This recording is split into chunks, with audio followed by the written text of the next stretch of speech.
बहुत समय पहले की बात है। एक संत जो वृंदावन में रहते थे और श्रीमद् भागवत महापुराण पर उनकी बड़ी निष्ठा थी। वो नियम से रोज एक अध्याय का पाठ करते और राधा रानी को अर्पण करते। वो संत कहीं भी आते जाते नहीं थे। लोग उनकी कुटिया में भक्ति भाव से कुछ खाने पीने का दे देते थे। वो संत अपनी कुटिया में बैठे बैठे राधा रानी का नाम जपते और श्रीमद् भागवत का पाठ करते। ऐसा करते उन्हें सालों बीत गया था।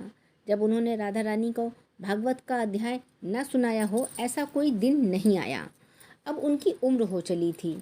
एक रोज़ वो जब भागवत का पाठ करने बैठे तो उन्हें अक्षर बहुत धुंधले दिखाई दे रहे थे। थोड़ी देर बाद उनको दिखना भी कम हो गया। उनकी आँख में आंसू आ गए।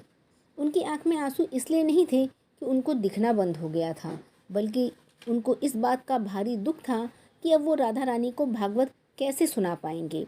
वो मन में श्री कृष्ण का ध्यान कर रहे थे। हे प्रभु दीनानाथ, मैं इतने दिनों से पाठ कर रहा हूँ, आपने आज ऐसा क्यों किया? अब मैं कैसे राधा जी को पाठ सुनाऊंगा?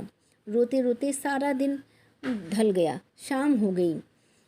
उस दिन उन्होंने कुछ भी खाया पिया नहीं, क्योंकि उनका नियम था कि राधा रानी को पाठ सुनाकर ही, समर्पित कर ही वो खाया करते थे। तभी दरवाजे पर दस्तक हुई। वैसे धुंधला दिखाई दे रहा था। वो बड़ी मुश्किल से दरवाजे तक पहुँचे। बोले, कौन है? एक बालक की आवाज़ आई। वो बोला, माँ ने खाने का सामान भेजा है।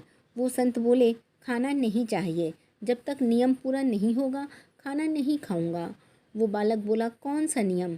अब जैसे संत को अपना दुख बांटने वाला कोई मिल गया हो। वो बोले, मैं रोज़ राधा रानी को भागवत का पाठ सुनाता हूँ, फिर कुछ खाता हूँ, पर आज मेरी आंखें चली गई हैं। यह कहकर वो रोने लगे। बालक उन्हें रोते हुए देखकर बोला, अच्छा, आंखें चली गई हैं इसलिए आप दुखी हैं? वो संत बोले, अरे ये आखिर किसको चाहिए?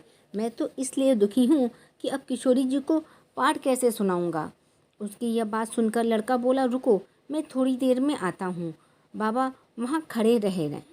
इतनी में बालक दौड़ता आया और बोला, ये पट्टी अपनी आँखों पर बांध लो। हाथ में पट्टी पकड़ाकर वो लड़का भाग गया। बाबा अपने दुखी मन से अंदर आकर जमीन पर लेट गए। बाबा ने सोचा, किसी वैद्य का लड़का होगा, कुछ इलाज जानता होगा, इसलिए उन्होंने आँखों पर पट्टी बांधी और सो गए। जब बाबा उठे तो उन्हें साफ साफ दिख रहा था। बाबा प्रसन्न हो गए। बाबा ने सोचा, देखता हूँ उस लड़के ने पट्टी में क्या औषधि मिलाई है। बाबा ने देखा उस पट्टी में राधा जी का नाम लिखा हुआ है। यह देखकर बाबा फूट फूट कर रोने लगे। कहने लगे, आपके नाम को भी कितनी महिमा है। बाबा बोले, मुझे इस श्लोक सुनने में आपको कितना आनंद आता है। बाबा ने बहुत खुश हुए और पूरे उत्साह के साथ वो जल्दी से उठे, स्नान आदि कर कर पाठ करने बैठ गए। आज उनकी आवाज़ में एक अलग ही खनक थी। उनकी आवाज़ में खनक आखिर क्यों ना होती? स्वयं जिस पर बाके बिहारी और राधा रानी की कृपा हो जाए, किशोरी जी की कृपा हो जाए, तो उसका कहना ही क्या। बोलिए राधा रानी की जय, श्याम प्यारे की जय। उम्मीद करते हैं आपको ये कहानी अच्छी लगी होगी।